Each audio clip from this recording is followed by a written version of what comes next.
Buenos días, Gran Canaria. Bienvenidas a los desayunos de Canal 13 Digital. Les recordamos que nos pueden escuchar a través de la radio, la 94.8 de la frecuencia modulada y, como no, también a través de internet, www.canal13digital.com. Esta mañana tenemos a la doctora Catalina Cárdenas. Muy buenos días, doctora. Muy buenos días.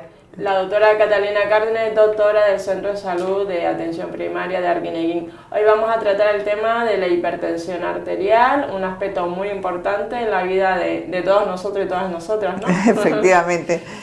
Que duda cabe que la tensión arterial pues, es un factor de riesgo de muchísimas enfermedades, y aparte de eso debe ser pues un tema a tratar, digamos, en cada consulta de atención primaria.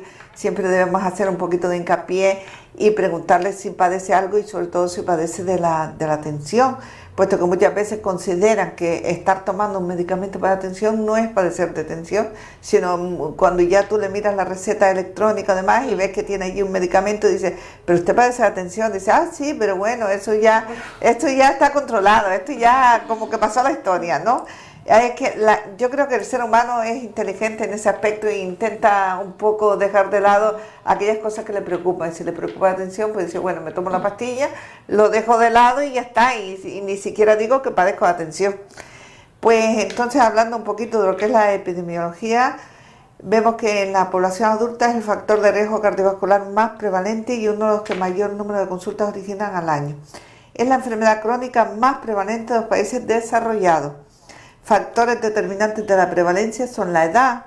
La presión arterial sistólica aumenta progresivamente con la edad y la presión arterial diastólica alcanza su pico sobre los 60 años en los hombres y 70 en las mujeres. En cuanto al sexo, es más frecuente en mujeres, pero eso es debido a que la mujer tiene mayor longevidad. No es porque la mujer esté más fachucha. En cuanto a la obesidad, pues existe una clara relación entre obesidad y hipertensión. La obesidad central se asocia más a la hipertensión arterial. La obesidad central me refiero a la obesidad abdominal, por eso en mucho se mira pues el índice cadera-cintura para verlo como factor de riesgo, me refiero. Los límites establecidos para su diagnóstico pues son, a pesar del grado de control, continúa siendo bajo. Aproximadamente el 25% del total están bien diagnosticados y controlados. Quiero decir que a pesar de que se intenta llevar un control exhaustivo del diagnóstico y del tratamiento, pues solo un 25% digamos que cumplen con lo que es el control y seguimiento de la hipertensión. Eso se debe muchas veces porque, bueno, es una enfermedad que muchas veces no da sintomatología, no da ese dolor o esa sensación de malestar, y las personas pues tienden un poco pues a dejarla, como yo decía, a dejarla de lado. Bien se toma la pastilla o bien muchas veces, y esto yo me he encontrado mucho que ahora como existe la receta electrónica, pues se le pasa, no la pueden ir a buscar y demás, y dice, pues llevo una semana sin tomarme la pastilla de atención. Y eso sí que no se puede permitir, ¿no? Porque eso puede llevar, pues, como vemos más adelante, a complicaciones que tienen que ver con lo que supone la hipertensión en sí, el factor de riesgo. En la infancia, pues, aquellos niños que con cifras elevadas de tensión cuando son pequeños, tienden también a tenerlas en la vida adulta. Es más frecuente también en aquellos niños que tienen la tensión elevada cuando son pequeños, la hipertensión secundaria. Existen tablas ajustadas por talla y peso que se consideran más fiables que las aproximadas por edad, o sea, más en relación con la talla y el peso que con la edad. En cuanto a los conceptos, al concepto de lo que es la hipertensión, la OMS la considera como una elevación crónica de la presión sanguínea sistólica, de la diastólica o de ambas a la vez. O sea, hay que tener en cuenta que muchas veces y muchas personas nos preguntan, tengo la presión, la baja, como nos dicen muchas veces, la baja la tengo alta, es más factor de riesgo que la alta. Digo, bueno, realmente la baja y la alta, las dos son factores de riesgo, pero muchas veces lo que se tiene en cuenta es que si la baja está alta y la alta no está elevada, quiero decir, lo que hay es un pinzamiento de atención que sí que es un factor de riesgo importante. Un pensamiento de la diferencia entre una y otra.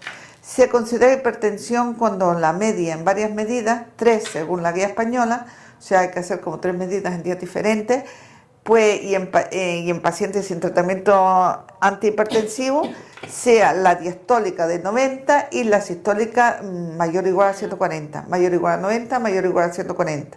La presión arterial depende de dos factores, el flujo sanguíneo y la resistencia periférica, por tanto la presión arterial es igual al flujo por resistencia. El flujo sanguíneo, esto quizás sea la parte más engorrosa de lo que es el tema de la hipertensión, porque es difícil entender todo lo que es la fisiopatología y demás y cómo se desarrolla y por qué nosotros con el paso del tiempo nos va subiendo la tensión arterial, y ello se debe al endurecimiento de las arterias por la arteriosclerosis. Tiene que ver mucho, tiene que ver con la obesidad y tiene que ver con más adelante con otras circunstancias. El flujo sanguíneo es el volumen minuto del ventrículo izquierdo.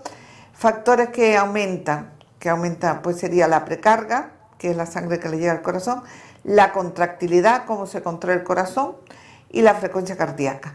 Factores que la descienden, pues sería la poscarga. Quiero decir que la poscarga es lo que nosotros eliminamos del corazón. Si las arterias realmente están relajadas y demás, pues eso hace que la tensión descienda. Resistencia periférica, el calibre arteriolar, tiene que ver también. Su diámetro depende del tono simpático, de las catecolaminas y de la angiotensina 2. Las grandes arterias elásticas actúan como amortiguadores del flujo sanguíneo cardíaco. Ello hace posible que el flujo sea continuo y explica que el valor de la tensión no sea estable y obtengamos dos valores al medirla, que son la sistólica, represión máxima del árbol arterial, y diastólica, cuando se produce la descarga de las arteriolas, ¿no? Mecanismos de control de la tensión. Existe un control rápido ejercido por el sistema nervioso vegetativo, las catecolaminas sobre el corazón y los grandes vasos, y un control lento que es a través del riñón. Ese, digamos, que es nuestro control, nuestro mecanismo interno que controla la tensión. Cuando estos mecanismos fallan, pues ya se descontrola la tensión. El umbral que define la hipertensión debe ser considerado flexible en función del perfil de riesgo cardiovascular individual. Los valores que definen la categoría mortal alta son elevados en personas con riesgo cardiovascular alto y pueden ser considerados normales en personas de menor riesgo. Así, por ejemplo, una persona que tenga diabetes, que tenga una enfermedad cardiovascular o que tenga una enfermedad renal, los objetivos a fijar para esa tensión tienen que estar por debajo de 130 a 80. En cambio, una persona que no tenga ningún factor de riesgo, también aquí se me olvidó que no estaba tampoco del esquema donde lo saqué, el fumar, el tabaco realmente hace que sea un factor de riesgo que sume al factor de riesgo cardiovascular, y por tanto la tensión tiene que estar más baja. Cuando la presión arterial diastólica y la presión arterial sistólica corresponden a dos categorías distintas, siempre se aplica la más alta. La hipertensión sistólica aislada se clasifica también en grados según el valor de la presión arterial. Durante el embarazo, que es otro factor aparte, digamos, porque hay una hipertensión típica del embarazo que puede llevar, incluso es la causa más frecuente de muerte fetal. Entonces, el criterio más aceptado es la elevación de la presión arterial sistólica igual o mayor de 25 milímetros de mercurio, y de la diastólica igual o mayor a 15 milímetros de mercurio sobre la tensión que tenía, o cifras mayores de 140 a 90. O sea, por un lado tenemos que tener en cuenta la tensión que tenía anteriormente, y si se sube por encima de eso, de 2,5 o de 1,5, o si no, siempre y cuando esté por encima de 140 a 90. Hay que tener en cuenta que sí que es verdad que en aquellas personas, aquellas mujeres embarazadas, y que se les suba la tensión es criterio de derivación hospitalaria, porque en muchos casos pues requieren un ingreso y requieren un control intrahospitalario del materno, me refiero. Hipertensión y riesgo cardiovascular. Existe una relación lineal y continua entre cifras de hipertensión y riesgo cardiovascular. La hipertensión es el principal factor de riesgo de los accidentes cerebrovasculares. A partir de los 50 años, la presión arterial sistólica adquiere una mayor importancia. Esta mayor relación con el riesgo relativo del ictus, el tratamiento de hipertensión se asocia a una reducción de un 40% del riesgo de ictus y a un 15% del infarto agudo del miocardio. En ancianos, el control de la hipertensión sistólica aislada reduce la mortalidad cardiovascular, sobre todo de los accidentes cerebrovasculares. El exceso de mortalidad debido a hipertensión, riesgo atribuible, es más para cardiopatía isquémica, un 50% de las causas de muerte por hipertensión. Eso quiere decir que aquellas personas que tengan la tensión alta, su principal causa de muerte, digamos el mayor tanto por ciento que va a influir, es a través de la cardiopatía isquémica. Y otra cosa importante, doctora, es el tema de la sal. Aquí sí, a lo sí, mejor sí, ves comiendo, a la gente le gusta mucho echarle sal, a lo mejor están comiendo en algún sitio y venga. Salero en mano. Salero en mano, ¿no? Sí, es curioso, yo lo que no entiendo muchas veces para qué sirve la sal, porque cuando ya te acostumbras y llevas un tiempo y dices, bueno, pues, hombre, sí, un poquito de sal, Sí. que le añadas a la comida, Sí. pero ya después, cuando tú ves que efectivamente, por ejemplo, papas fritas, ¿no? La gente coge el salero y hace papas, las rocían completamente de sal. Y yo digo, pero bueno, esto es una cosa increíble. Y así casi toda comida, los potajes muchas veces, o los purés, puré. si no le añaden sal, en lugar de añadirle, yo qué sé, le pueden añadir otras sustancias que den sabor y que sean también muy ricos. Por ejemplo, algún tipo de hierba, el cilantro, o cualquier cosa que le dé sabor y que efectivamente no sea sal. Porque la sal sí que puede llevar pues lo que decíamos, ¿no? A factor de riesgo. En cuanto a la nefroangiosclerosis insuficiencia cardíaca, son también complicaciones específicas de la hipertensión. Hay que tener en cuenta que la hipertensión pues efectivamente afecta al riñón. Y muchas veces a nosotros nos cuesta mucho explicar cómo, digamos, de alguna manera se relaciona la hipertensión con todos estos órganos diana, como pueden ser el corazón, el riñón y el fondo de ojo, y todo tiene que ver pues a través de un sistema renina, angiotensina y de unos sistemas muy complicados que el organismo pone en marcha cuando la tensión está alta. La hipertensión es la segunda causa de insuficiencia renal terminal, después de la diabetes mellitus, y provoca hasta el 10 al 15% de las muertes de los pacientes hipertensos. Por tanto, de nuevo, siempre repetir, control de hipertensión muy estricto, muy estricto. Recientemente se ha puesto de manifiesto que la presión de pulso es un predictor de complicaciones cardiovasculares isquémicas, especialmente en la población anciana. La presión de pulso, la presión arterial sistólica, menos la presión arterial normal. No se dispone de la suficiente información para incluir este parámetro en la práctica clínica. Causas de muerte en hipertensión. El 50% se debe a una cardiopatía isquémica, o sea, afecta principalmente el corazón. El 33% se debe a accidentes cerebrovasculares, teniendo en cuenta que los accidentes cerebrovasculares son tanto hemorrágicos como trombóticos, que son los ictus. Entonces, muchas veces la gente dice, sí, me dio una trombosis, pero efectivamente no sabes exactamente cuál es la diferencia entre trombosis, ictus y digamos, y hemorragia cerebral, que es lo que sería un accidente cerebrovascular hemorrágico. El ictus puede ser transitorio y no tener ninguna consecuencia, pero ya es un punto, un aviso, efectivamente, y puede dejar pequeñas secuelas. En cambio, cuando tiene una trombosis, efectivamente las secuelas son graves y muchas veces no son retornables, quiero decir que no vuelve otra vez hacia atrás.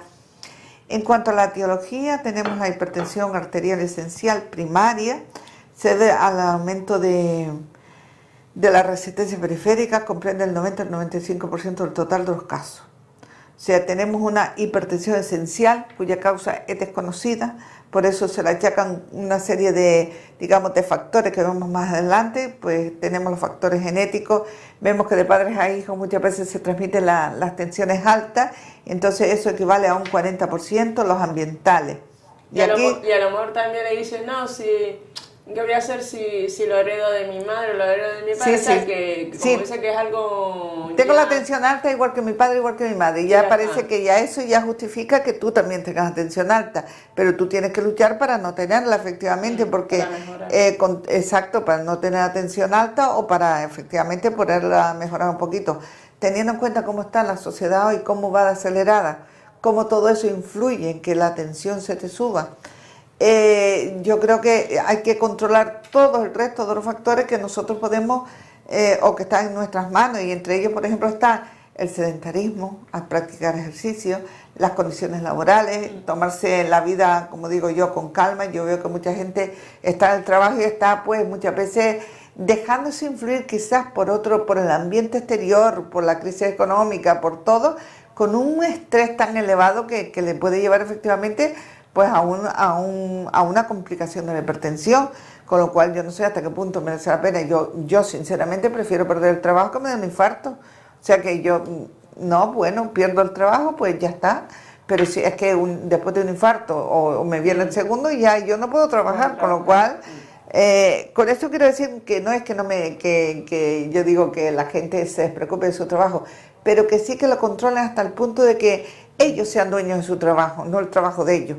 Porque muchas veces dejándonos llevar por los jefes, por la presión del público, si trabajamos de cara al público, toda la gente está con prisa porque quiere hacer 2 o 3 cosas durante la mañana, te van metiendo prisa y al final tú, que eres el que está ahí todos los días sufriendo la misma carga asistencial o de otro tipo, me refiero a personas que trabajan con el público, pues llega un momento que no pueden más.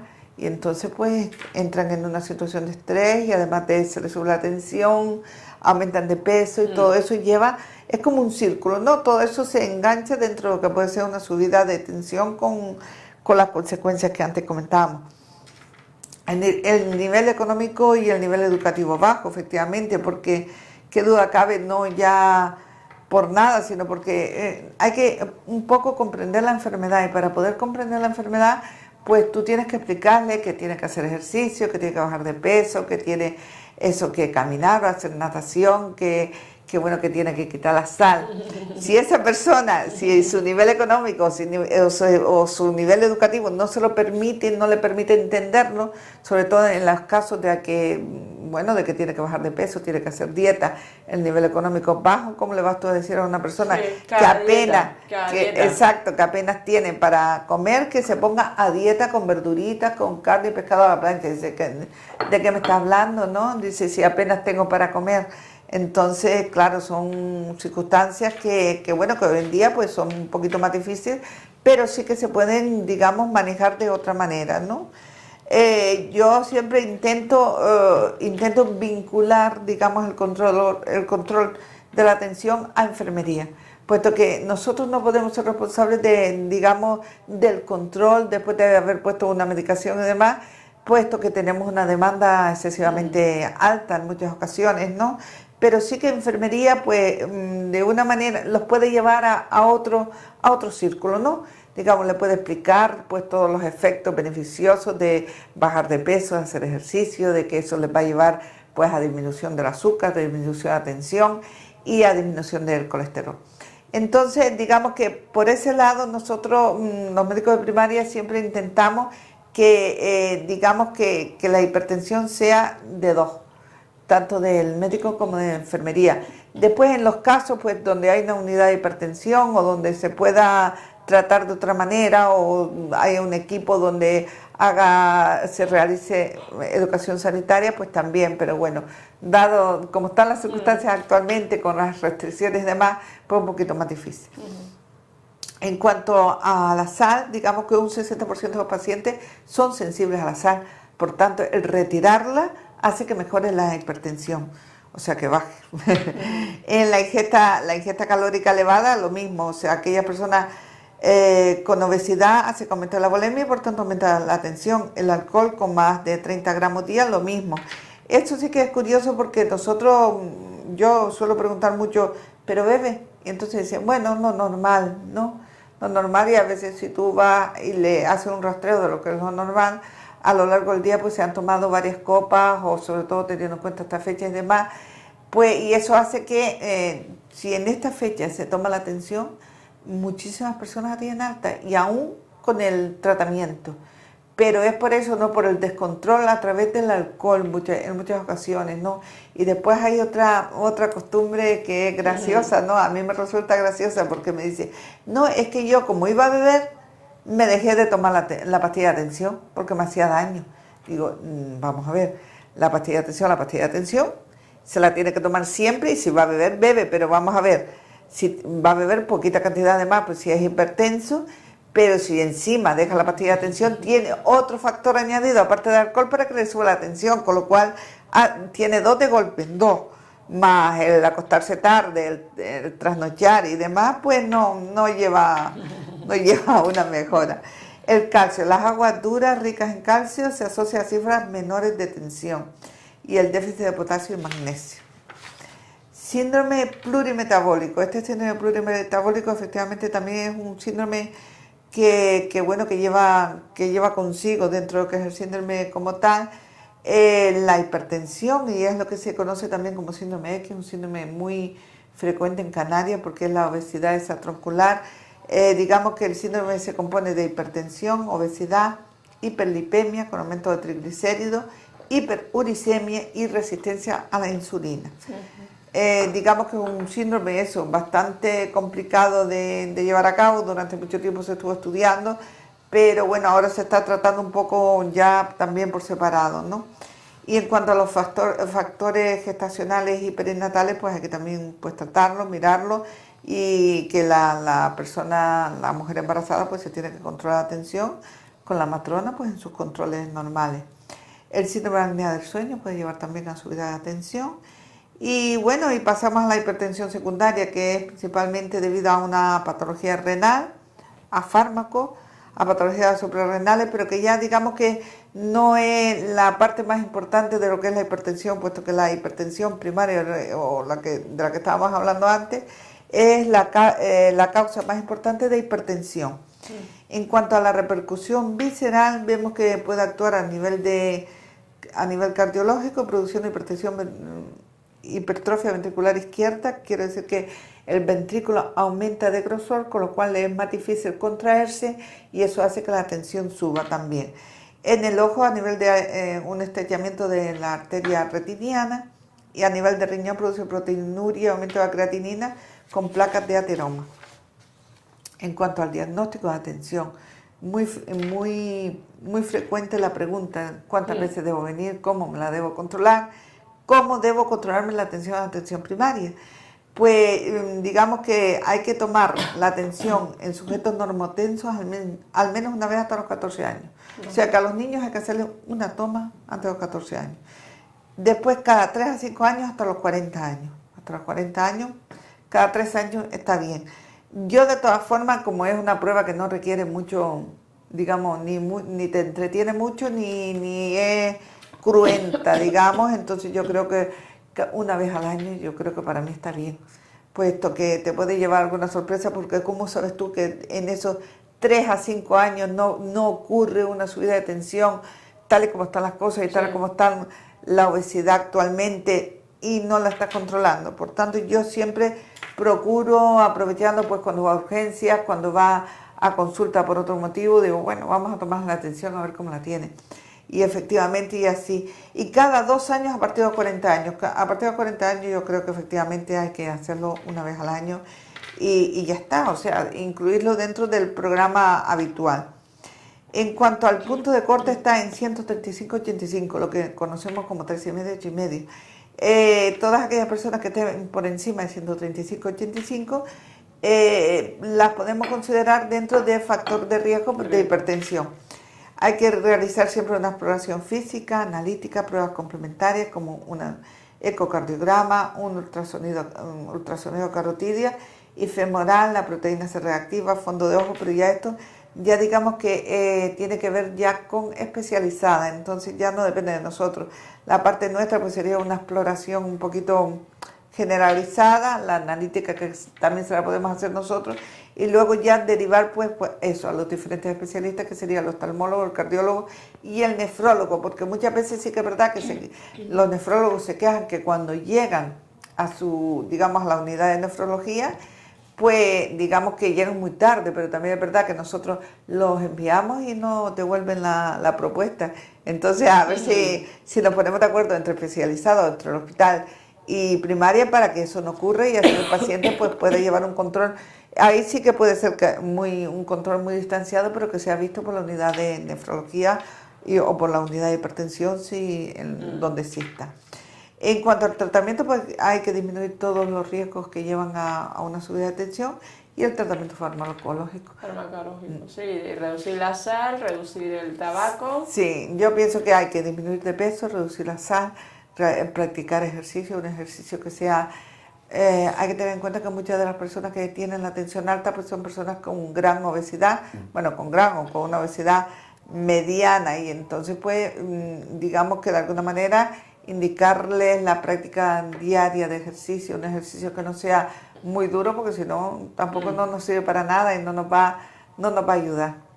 Y eso, y tratar también de saber, de reconocer la lectura, o sea, que la enfermera nos enseña cómo tomar la lectura, porque hay tensiómetros que se venden en la farmacia y nosotros mismos en casa, sí, o no. Cierto. Eso es verdad que muchas veces las personas, pues, bueno, lo que pasa es que muchas afortunadamente acuden a urgencias cuando se ven en esa situación, pero muchas personas se compran los aparatos, pues aparatos electrónicos, que no quiere decir que sean malos, digitales y demás, pero que sí que son muy fluctuantes, ¿no? A lo mejor te lo pones una vez, te da una tensión altísima, otra vez una tensión bajísima y ya el paciente se va poniendo nervioso y se le sube la tensión realmente. Pero afortunadamente pues acuden a urgencias y se les toma con el nuestro, con el esfigmomanómetro el de toda la vida, y bueno, y ya se queda más tranquila la persona porque en muchos casos está normal. O sea que yo no recomiendo que se estén tomando atención en casa, no, recomiendo que vayan pues eso, cuando se lo diga a su enfermera o bueno, si tiene alguien que le controle la atención, pero que sea una persona experta, digamos, que la sabe tomar bien. Es igual que la glucemia, ¿no? La glucemia no se tiene por qué estar tampoco haciendo a todas las horas. Hay gente que come a las 2 horas, se lo hace, después como que vive muy pendiente de una prueba, y tampoco no podemos vivir pendientes de una prueba, sino si más o menos. Yo creo que es mejor vivir pendiente de aquellos factores que te llevan a que esa patología se reacentúe, ¿no? De alguna manera, que vivir pendiente de eso, de, ay, que se me sube, no se me sube, pero digo, ¿has hecho algo para que no se te suba? Estás haciendo ejercicio, estás disminuyendo de peso. Si la persona se concentra más en esos factores, el resto no le da importancia, con lo cual el tomarse tanto la atención, digamos que lo ve como algo secundario. Lo mismo pasa con el diabético, con la glucemia, con el tipo 2, porque el tipo 1 sí es más delicado. Y ya digamos que las personas se van relajando un poquito, y al relajarse pues la atención se comporta. Pues nada, pues lo dejamos aquí. Gracias, doctora, por estar aquí esta mañana. Espero que la entrevista con la doctora Catalina Cárdenas, colaboradora nuestra habitual cada semana, que hoy hemos hablado de un tema muy importante dentro de la atención primaria, que es el pilar básico de nuestra salud, como es la hipertensión arterial, un tema bastante serio y sobre todo que tenemos que tomarnos en serio y sobre todo acudir a los servicios de urgencia para tomarnos la atención cada vez que tengamos una ligera sospecha. Muy buenos días, Gran Canaria.